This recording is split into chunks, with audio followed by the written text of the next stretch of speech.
नमस्कार दोस्तों, मैं सचिन सारे लोगों का स्वागत करता हूं अपने इस ऑनलाइन प्लेटफॉर्म पे। मेरे दोस्तों, हम बात कर रहे थे इस ऑनलाइन प्लेटफॉर्म पे उत्तर प्रदेश इतिहास के बारे में, और जिसमें ऐतिहासिक घटनाओं के बारे में हमने चर्चा किया था। लास्ट क्लास में हमने 1857 की क्रांति के बारे में चर्चा किया था, और 1857 से जो भी इंपॉर्टेंट तथ्य उत्तर प्रदेश से मौजूद थे उसके बारे में मैंने आपको बताया था। आज हम एक इंडियन नेशनल मूवमेंट के बारे में बात करेंगे, भारतीय राष्ट्रीय आंदोलन के बारे में बात करेंगे, और इस भारतीय राष्ट्रीय आंदोलन से उत्तर प्रदेश से क्या संबंधित क्वेश्चन पूछे जाते हैं उन सारे के सारे क्वेश्चनों को हम डिस्कस करेंगे, और यहाँ पे वो सारे इंपॉर्टेंट तथ्यों के बारे में हम बात करेंगे। हम सब जानते हैं दोस्तों कि हमारे देश में जब शिक्षा का विकास हुआ, रेलवे का विकास हुआ, न्यूज़पेपर का विकास हुआ, तो हम भारतीय शिक्षित होने लगे, पढ़ने लिखने लगे। और जब भारतीय शिक्षित होने लगे उसी समय भारत का एक वायसराय हुआ करता था, लॉर्ड डफरिन। और लॉर्ड डफरिन ने एक सेवानिवृत्त व्यक्ति को ये काम दिया, और उसने कहा कि जितने भी डेलीगेटेड पीपुल हैं उन सारे लोगों का एक ग्रुप बना दो, और इन्हीं लोगों के, ये शिक्षित वर्ग के ही लोगों के ग्रुप को ही क्या नाम दे दिया गया? कांग्रेस नाम दे दिया गया।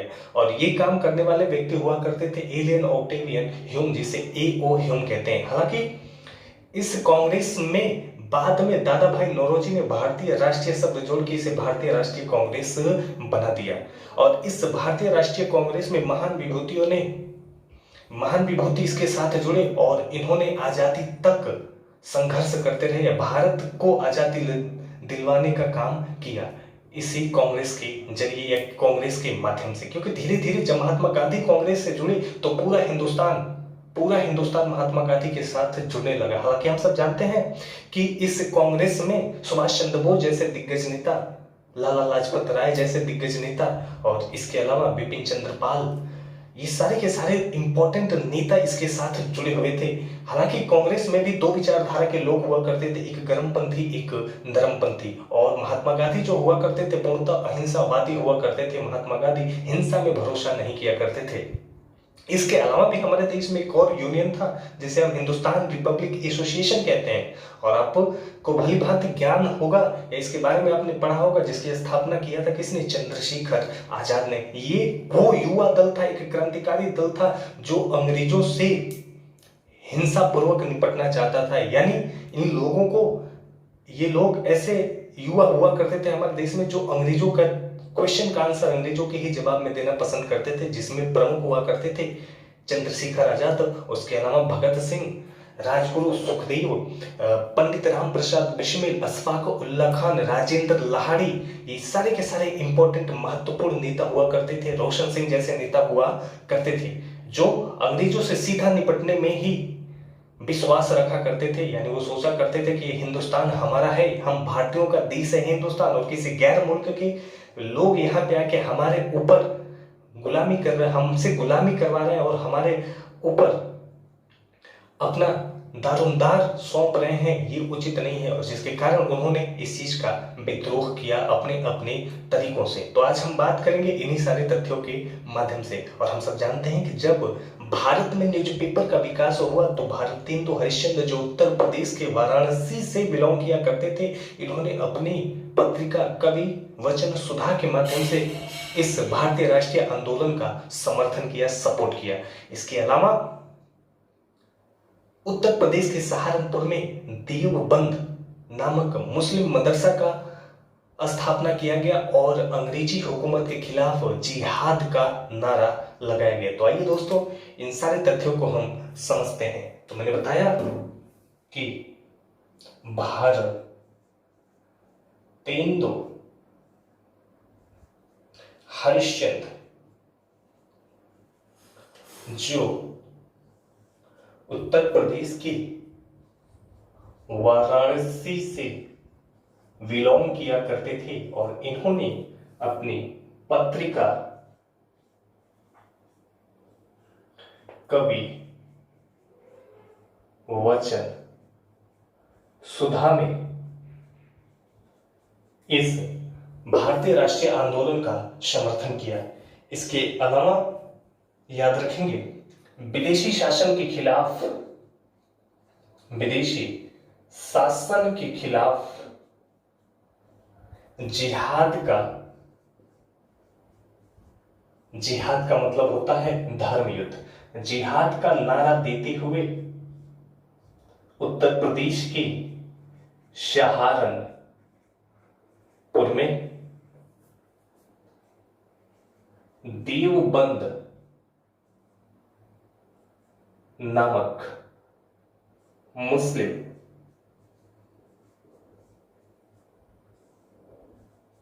मदरसा का स्थापना किया गया। देवबंद नामक मुस्लिम मदरसा का स्थापना किया गया 1866 में। 1866 में, जिसके संस्थापक थे मोहम्मद कासिम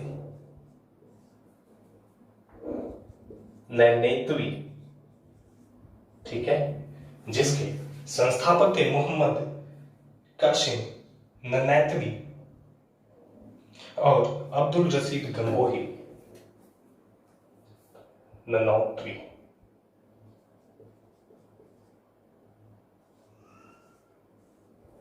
इसके अलावा अब्दुल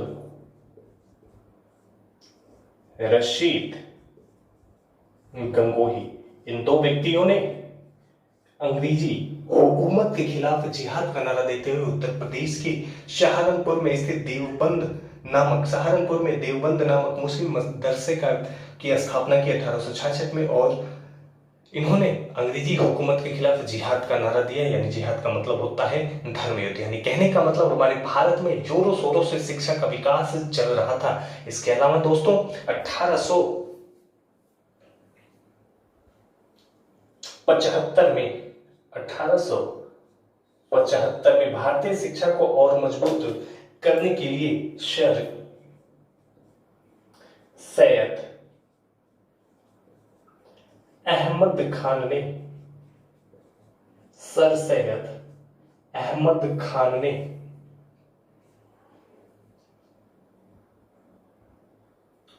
मुस्लिम एंग्लो ओरिएंटल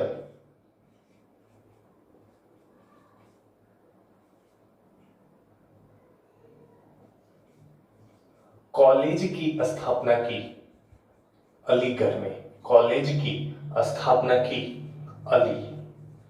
में, और यही आगे चल के क्या कहलाया, यही मुस्लिम एंग्लो ओरिएंटल कॉलेज ही आगे चल के कहलाया अलीगढ़ मुस्लिम विश्वविद्यालय। यही आगे चल के कहलाया अलीगढ़ मुस्लिम विश्वविद्यालय।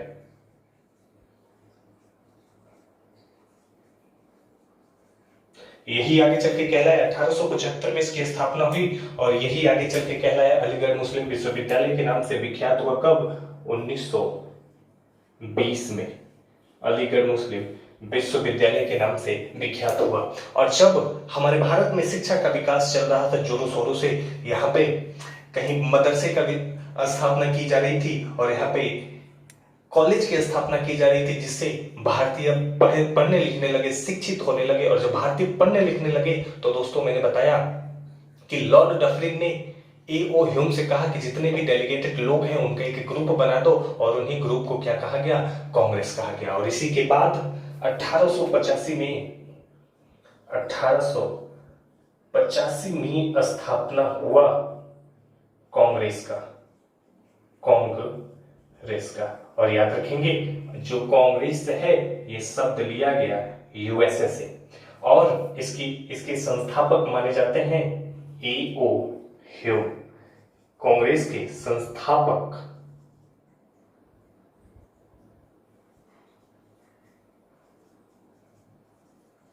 A.O. ह्यूम। और याद रखेंगे दोस्तों, इसमें भारतीय राष्ट्रीय शब्द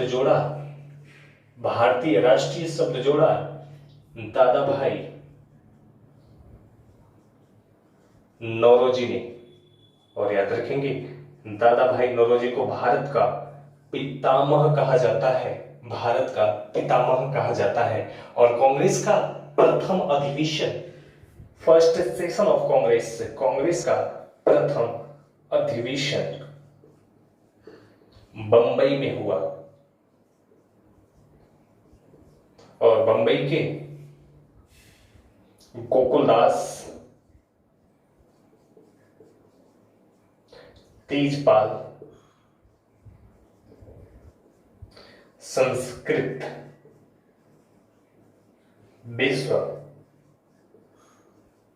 विश्वविद्यालय में,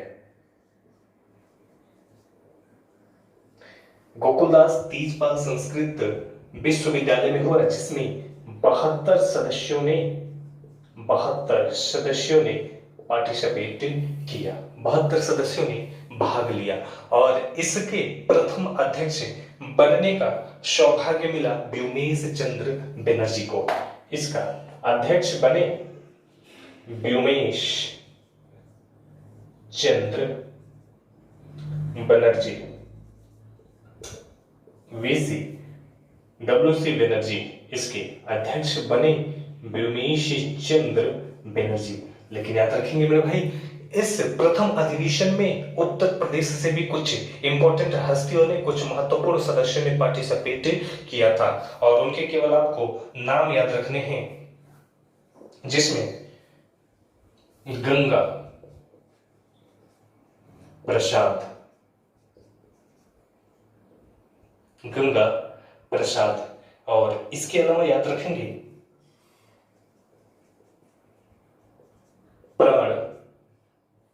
नाथ पंडित, प्राणनाथ पंडित, जानकी प्रसाद, ठीक है, जानकी प्रसाद, मुंशी ज्वाला प्रसाद, बाबू जमुना दास, जानकीनाथ घोषाल, जानकीनाथ घोषाल, ठीक है। और इसके अलावा रामकली चौधरी, शिव प्रसाद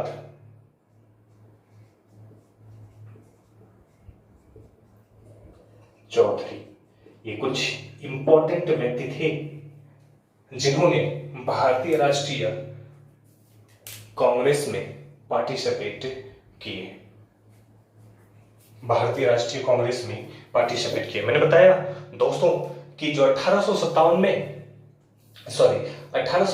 जो कांग्रेस की स्थापना हुई, इस कांग्रेस के का पहला अधिवेशन हुआ बंबई में, और गोकुलदास तेजपाल संस्कृत विश्वविद्यालय में प्रथम अधिवेशन कराया गया, जिसमें 72 मेंबरों ने पार्टिसिपेट किया था। और सबसे इंपॉर्टेंट बात मैंने बताया कि इन 72 सदस्यों में जो कुछ इंपॉर्टेंट थे, गंगा प्रसाद वर्मा, प्राणनाथ पंडित, जानकी प्रसाद, मुंशी ज्वाला प्रसाद, बाबू जमुना दास, जानकीनाथ घोषाल, और इसके अलावा रामकली चौधरी और शिव प्रसाद चौधरी, ये कुछ इंपॉर्टेंट व्यक्ति थे, महत्वपूर्ण व्यक्ति थे, जिन्होंने उत्तर प्रदेश से इस कांग्रेस के प्रथम अधिवेशन में भाग लिया। और जिसकी अध्यक्षता की किसने, जिसकी अध्यक्षता की वीसी डब्ल्यूसी बनर्जी यानी व्योमेश चंद्र बनर्जी ने, ठीक है। और दूसरी बात मैंने बताया दोस्तों कि इसमें भारतीय राष्ट्रीय शब्द जोड़ा दादा भाई नौरोजी ने, और इसे भारतीय राष्ट्रीय कांग्रेस बनाया। इसके अलावा हम सब जानते हैं कि 1885 से लेके 1947 तक जितने भी कांग्रेस के अधिवेशन हुए, इस कांग्रेस के अधिवेशन में 9 अधिवेशन उत्तर प्रदेश में हुए थे। तो याद रखेंगे 1885 से 1947 तक कांग्रेस के अधिवेशन। और इस अधिवेशन में 9 अधिवेशन उत्तर प्रदेश में हुए। और याद रखेंगे कि जिसमें से सर्वाधिक 3 अधिवेशन इलाहाबाद में,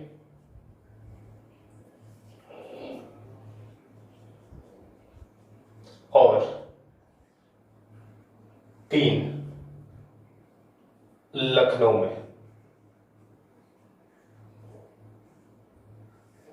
3 इलाहाबाद में और 3 लखनऊ में हुआ था। और याद रखेंगे 1888, 1892, 1888, 1892 और 1910 में इलाहाबाद में अधिवेशन कराए गए। और याद रखेंगे दोस्तों कि 1888 में जॉर्ज यूल ने अध्यक्षता की। और 1992 में अगर आपसे पूछ ले तो 1992 में व्योमेश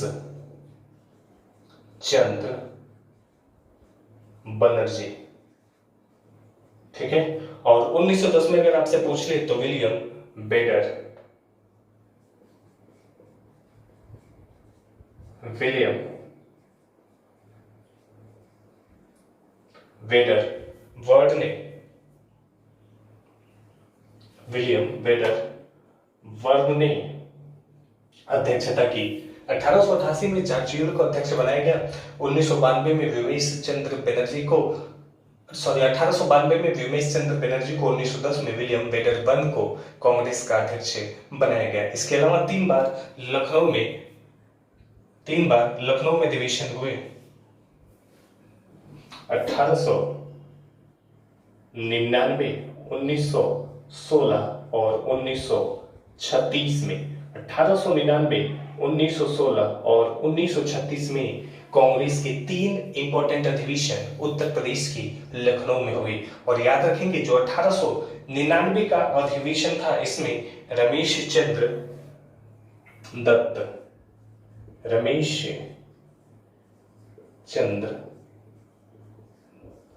दत्त, इसमें रमेश चंद्र दत्त ने इसकी अध्यक्षता की। और 1916 का जो अधिवेशन रहा, इसमें अंबिका चरण मजूमदार। और याद रखेंगे 1936 में पंडित जवाहरलाल नेहरू ने अध्यक्षता की थी। पंडित जवाहरलाल नेहरू ने इसकी अध्यक्षता की थी। तो ज्यादा से ज्यादा आपको अधिवेशन दे देगा या उससे अध्यक्ष पूछ लेगा, इनमें से निम्नलिखित में से कांग्रेस का कौन सा अधिवेशन उत्तर प्रदेश के लखनऊ में हुआ था या इलाहाबाद में हुआ था, और या इनमें से किस व्यक्ति ने 1899 के कांग्रेस के लखनऊ अधिवेशन की अध्यक्षता की थी। इसके अलावा आगे बढ़ते हैं। 1905 का कांग्रेस का बनारस अधिवेशन हुआ, जिसकी अध्यक्षता 1905 का कांग्रेस का बनारस अधिवेशन हुआ। और याद रखेंगे इसकी अध्यक्षता गोपाल कृष्ण गोखले के द्वारा किया गया।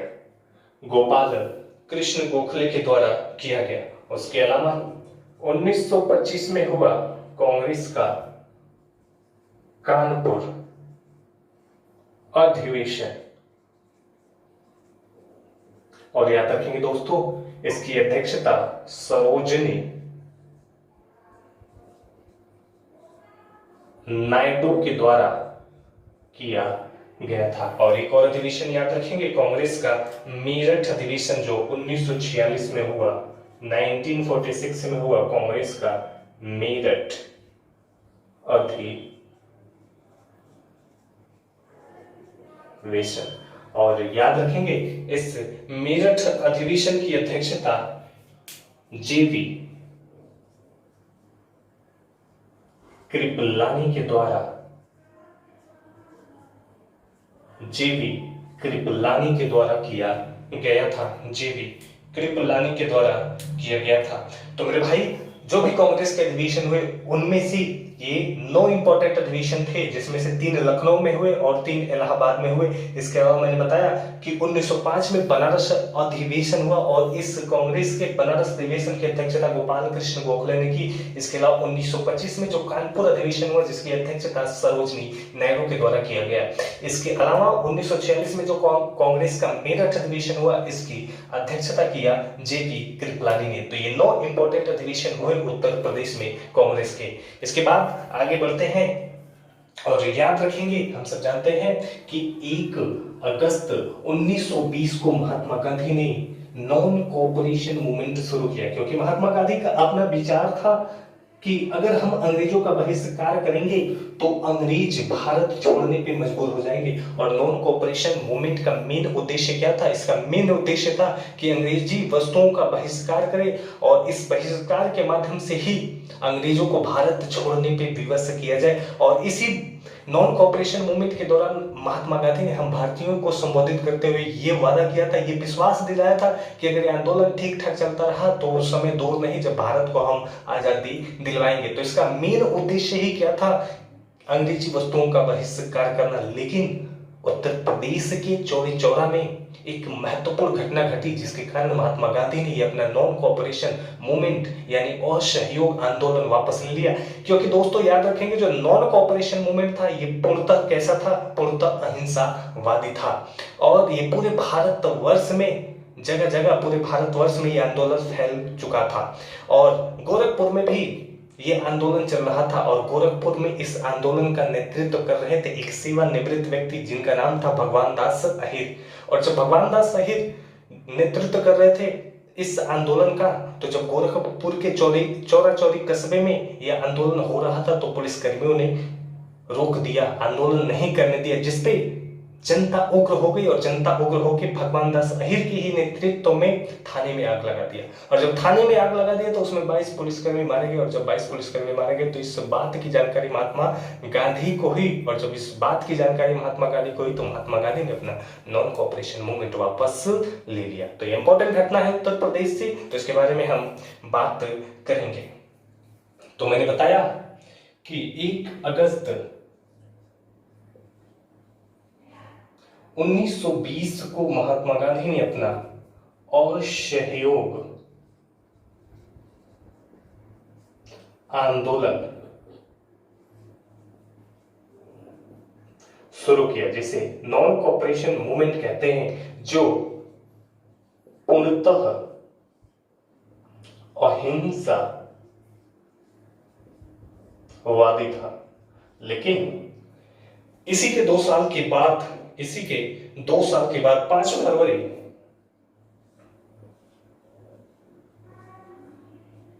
1922 को गोरखपुर जिले के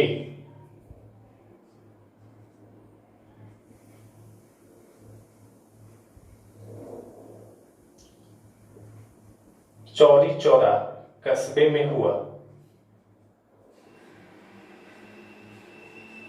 चौरी चौरा कांड। और जैसा कि मैंने बताया कि नेतृत्व ही कर रहे थे कौन? भगवान दास अहिर। और भगवान दास अहिर के ही नेतृत्व में कांड हुआ जिसमें थाने में घुस के जनता ने आग लगा दिया और 22 पुलिस कर्मी मारे गए।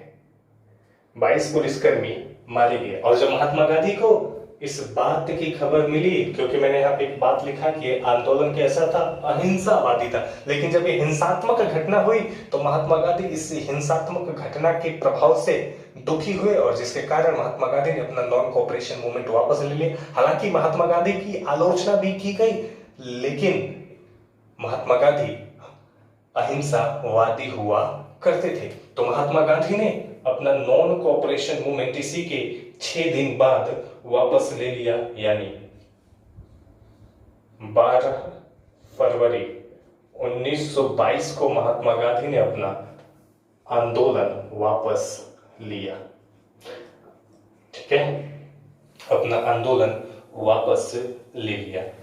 एक और इम्पोर्टेंट बात याद रखेंगे कि इसी नॉन कोऑपरेशन मूवमेंट के ही दौरान 10 फरवरी 1921 को, इसी नॉन कोऑपरेशन मूवमेंट के दौरान 10 फरवरी 1921 को भारतीय शिक्षा के विकास के लिए, भारतीय शिक्षा के विकास के लिए, भारतीय शिक्षा के विकास के लिए बनारस में काशी विद्यापीठ की स्थापना की गई और राष्ट्र रत्न शिव प्रसाद गुप्ता के द्वारा, शिव प्रसाद गुप्ता के द्वारा, ठीक है ना।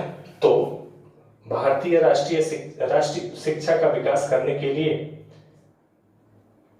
काशी विद्या पीठ की स्थापना की गई शिव प्रसाद गुप्ता के द्वारा। कहां पे? वाराणसी में, बनारस में। ठीक है, वाराणसी में काशी विद्यापीठ की स्थापना की गई। और याद रखेंगे इसकी आधारशिला है किसने रखा था? काशी विद्यापीठ की आधारशिला रखने वाले ही व्यक्ति कौन थे? महात्मा गांधी। तो इसी नॉन कोऑपरेशन मूवमेंट के दौरान महात्मा गांधी के द्वारा आधारशिला रखा गया और राष्ट्र रत्न शिव प्रसाद गुप्ता ने काशी विद्यापीठ की स्थापना की। कहां पे? बनारस में। ठीक है, इसके बाद 1923 में इलाहाबाद में मोतीलाल नेहरू और चित्तरंजन दास के द्वारा स्वराज पार्टी की स्थापना हुई, जिसका उद्देश्य था स्वराज प्राप्त करना, हम भारतीयों का खुद का राज हो। इसी के उद्देश्य से चित्तरंजन दास और मोतीलाल नेहरू ने 1923 में स्वराज पार्टी की स्थापना की और वो भी कहां पे? इलाहाबाद में। तो याद रखेंगे दोस्तों, 1923 में हुआ स्वराज पार्टी की स्थापना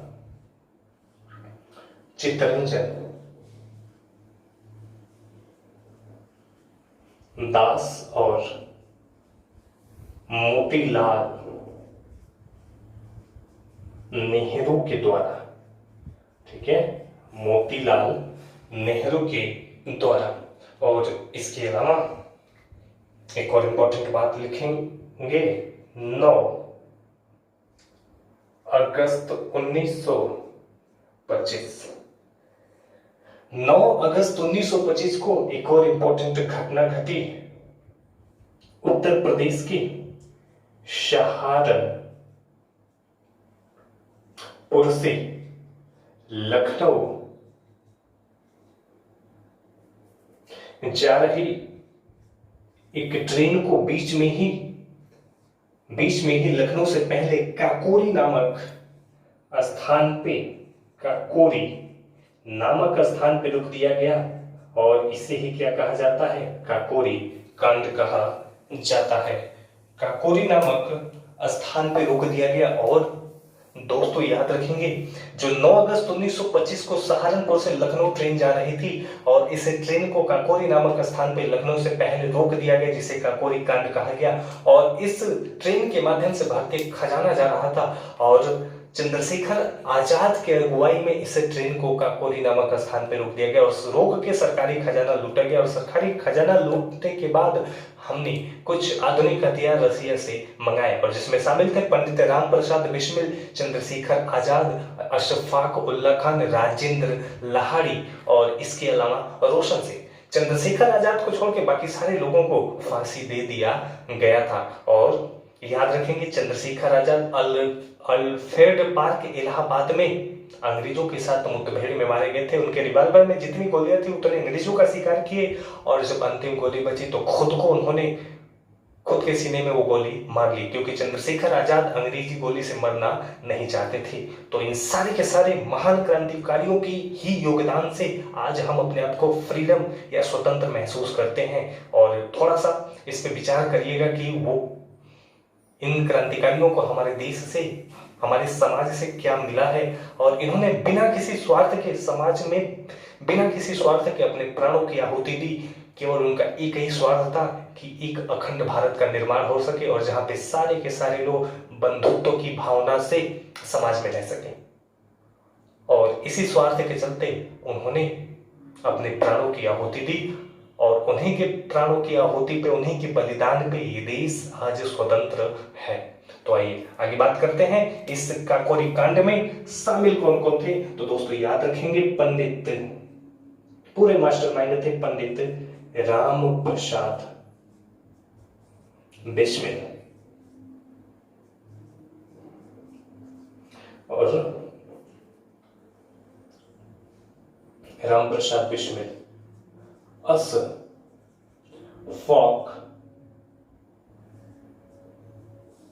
उल्लाह खान, रोशन सिंह, राजेंद्र लाहिड़ी और चंद्र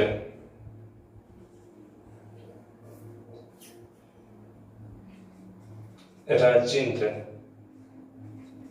लाहिड़ी और चंद्रशेखर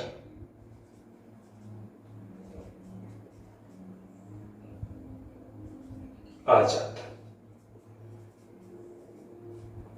चंद्रशेखर आजाद, ठीक है। और याद रखेंगे केवल चंद्रशेखर आजाद को छोड़ के सारे लोगों को फांसी दे दिया गया। राम प्रसाद बिस्मिल को गोरखपुर में फांसी दिया गया। अशफाक उल्लाह खान संभवतः पहले ऐसे मुसलमान थे जिनको फांसी पर चढ़ा दिया गया। कहां पे? तो फैजाबाद में मेरे दोस्तों, फैजाबाद में। इसके अलावा रोशन सिंह को इलाहाबाद के नैनी में, रोशन सिंह को इलाहाबाद के नैनी में, और याद रखेंगे राजेंद्र लाहिड़ी को गोंडा में, गोंडा में इनको फांसी पे लटकाया गया। बाकी Chandrashekhar Azad Alfred Park, Alfred Park Allahabad में, अल्फ्रेड पार्क इलाहाबाद में 27 फरवरी 1931 को अंग्रेजों के मुठभेड़ में शहीद हो गए। ठीक है, तो ये सारे के सारे वो क्रांतिकारी थे दोस्तों जिनके कारण हमारे देश को आजादी मिली और जिन्होंने निस्वार्थ सेवा किया वतन का और वतन के आन बान शान के लिए अपनी जान कुर्बान कर गए। और इनको केवल हम 15 अगस्त और 26 जनवरी को याद करते हैं। ठीक है, तो थोड़ी सी इन बातों पे विचार विमर्श करिएगा। इसके अलावा अगर हम बात करें तो 1928 में भारत में साइमन आयोग आया और जब भारत में साइमन आयोग आया तो क्योंकि हमारे भारत में डुअल गवर्नेंस चल रहा था, द्वैध शासन चल रहा था और बंगाल में लगे द्वैध शासन के बाद भारत में जब द्वैध शासन लगा, पूरे हिंदुस्तान में द्वैध शासन लगा, तो द्वैध शासन की समीक्षा के लिए साइमन आयोग भारत में भेजा गया जिसमें 7 के 7 सदस्य थे और सातों के सातों फिरंगी थे, अंग्रेज थे। हम भारतीयों की डिमांड थी कि इसमें से एक व्यक्ति भारतीय होना चाहिए, लेकिन अंग्रेजों ने हमारी डिमांड को अस्वीकार कर दिया और जब अंग्रेजों ने हमारी डिमांड को अस्वीकार किया तो हमने इसका विरोध प्रदर्शन शुरू किया। और सबसे पहले साइमन आयोग का विरोध ही कहां से हुआ? तो सबसे पहले इसका विरोध हुआ लाला लाजपत राय की अगुवाई में, लाला लाजपत राय की अगुवाई में लाहौर से। और जब लाला लाजपत राय की अगुवाई में लाहौर से साइमन आयोग का विरोध हुआ और लाला जी की तरफ से साइमन गो बैक के नारे लगाए जाने लगे, साइमन वापस जाओ के नारे लगाए जाने लगे, तो लाला जी पे लाठीचार्ज करने का हुक्म दे दिया अंग्रेजों ने और लाला जी बुरी तरीके से जख्मी हुए और जिसके दौरान लाला जी की मृत्यु हो गई। हालांकि लाला जी या पंजाब केसरी लाला लाजपत राय कांग्रेस के ही गरम दल के नेता हुआ करते थे और कांग्रेस ने इसकी आलोचना की, कांग्रेस ने इसकी आलोचना की। और उस समय भारत का राज्य सचिव हुआ करता था लॉर्ड वर्कनहेड। जब ये बात पता चली ब्रिटिश पार्लियामेंट में तो ब्रिटिश पार्लियामेंट से ये खबर दी गई लॉर्ड वर्कनहेड को कि तुम जाओ और जाके कांग्रेस से बात करो और कांग्रेस से बात करके इस मामले को जल्दी ही दबाया जाए, नहीं तो अगर ये मामला काफी ज्यादा रुख ले लिया तो भारत में लंबे समय तक हम अपना शासन नहीं चला पाएंगे।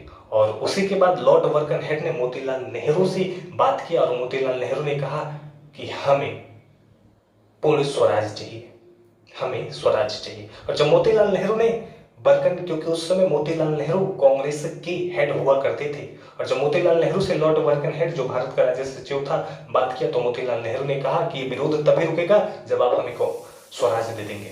लॉर्ड वर्कन हेड ने कहा कि ठीक है, हम आपको स्वराज दे देंगे, इसमें हमें कोई आपत्ति नहीं है, लेकिन हमारी कुछ शर्तें हैं। आप एक मसौदा तैयार करो, एक रिपोर्ट तैयार करो जो भारतीय के मौलिक अधिकार हो, और जो मौलिक अधिकार हम अंग्रेजों से भारतीय मांगना चाहते हैं, उस फंडामेंटल राइट, मौलिक अधिकारों को उस रिपोर्ट में लिखो, और इन फंडामेंटल राइट का ही एक मसौदा तैयार करो, और जितने भी पार्टी के हेड हैं तुम्हारे भारतवर्ष में, उन सारे के सारे लोगों से हस्ताक्षर करा लो।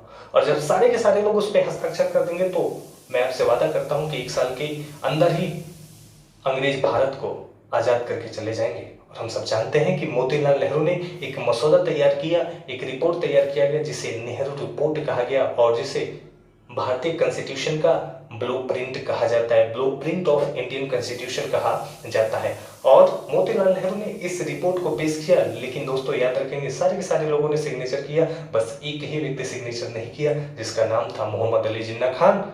और जैसा कि वर्कन हेड ने शर्त लगाया था, हम शर्त हार चुके थे, और जब हम शर्त हार गए तो मोतीलाल नेहरू ने कहा कि आप अगर हमें पूर्ण स्वराज नहीं दे सकते तो हमें डोमिनियन राज्य ही दे दो। लेकिन जब डोमिनियन राज्य की बात आई तो मोतीलाल नेहरू और पंडित जवाहरलाल नेहरू में आपसी मतभेद हुआ, और कांग्रेस यूथ और ओल्ड में डिवाइड हो गया, क्योंकि पंडित जवाहरलाल ने कहा कि हमें डोमिनियन स्टेट नहीं चाहिए, हमें तो पूर्ण स्वराज ही चाहिए। लेकिन इसमें उत्तर प्रदेश से क्या इंपॉर्टेंट क्वेश्चन बनते हैं, तो इसके बारे में आपको मैं बताता हूं कि 1928 का जो साइमन आयोग आया था। या मेरे दोस्तों, आज की कहानी को यहीं तक रोकते हैं, और अगली क्लास में हम इसके बारे में और बात करेंगे कि साइमन आयोग से उत्तर प्रदेश से संबंधित क्या क्या क्वेश्चन बनते हैं। उम्मीद करता हूं कि आज की वीडियो आपको पसंद आई होगी। और मेरे दोस्तों, अगर आपको वीडियो अच्छी लगी है या आपको कुछ नया सीखने को मिला है इस वीडियो के माध्यम से, तो आप इस वीडियो को ज़्यादा से ज़्यादा शेयर करें, मेरे चैनल को सब्सक्राइब करें और लाइक करें, बेल आइकन पे क्लिक करें, ताकि जितने भी वीडियो मैं अपलोड करूं उसका नोटिफिकेशन आपको पहले से मिल जाए। तो मेरे भाई, ये सारे के सारे एग्जामिनेशंस के लिए इनफ होंगे। आप तो यहाँ से चीज़ों को तैयार करें, और आप मेरा जो टेलीग्राम ग्रुप है, जो मैं आपको बार बार कहता हूँ, हिस्ट्री बाय सचिन सिंह के नाम से है, उसमें आप विजिट करेंगे, आपको जो भी मैं पढ़ा रहा हूँ उसका PDF वहाँ पे मैं दे दूंगा। तो आज के लिए इतना है, अगले क्लास में आपसे रूबरू होते हैं और इससे आगे की कहानी मैं आपको सुनाऊंगा। Thank you so much.